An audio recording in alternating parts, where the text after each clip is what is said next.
নমস্কার, আমি সুস্মিতা লোকনাথ বাবার নাম নিয়ে আজকের পর্বটি শুরু করলাম। আপনারাও যদি লোকনাথ বাবার ভক্ত হয়ে থাকেন তাহলে আমার কমেন্ট বক্সে অবশ্যই লিখুন জয় বাবা লোকনাথ। আজকের ভিডিওর মাধ্যমে আমরা জানব কে ছিলেন লোকনাথ বাবা, কার অবতার মনে করা হয় তাকে।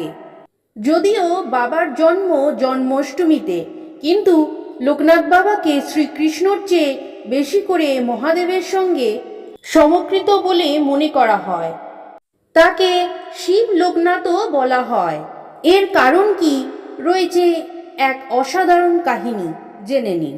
লোকনাথ বাবা তার গুরু ভগবান গঙ্গোপাধ্যায়ের হাত ধরে সংসার থেকে বেরিয়ে যান। নানা ব্রত উদযাপন করে কঠোর তপস্যার জন্য চলে যান হিমালয়ে। চারিদিকে শুধু বরফ আর বরফ। বিশাল এই বরফের গুহার মধ্যে গুরু ভগবান গঙ্গোপাধ্যায় সাধনায় বসেন, কিন্তু সেই গুহা ছেড়ে মুক্ত আকাশের নিচে বরফের আসনে ধ্যানমগ্ন হন বাবা লোকনাথ।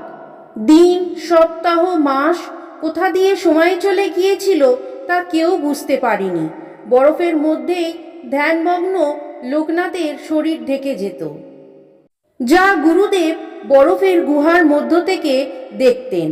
দিন গণনার হিসাব ছিল না, তবে লোকনাথ বাবার শরীরের জমা বরফ 90 বার গলে জল হয়ে গিয়েছিল বলে দাবি তার অনুরাগীদের।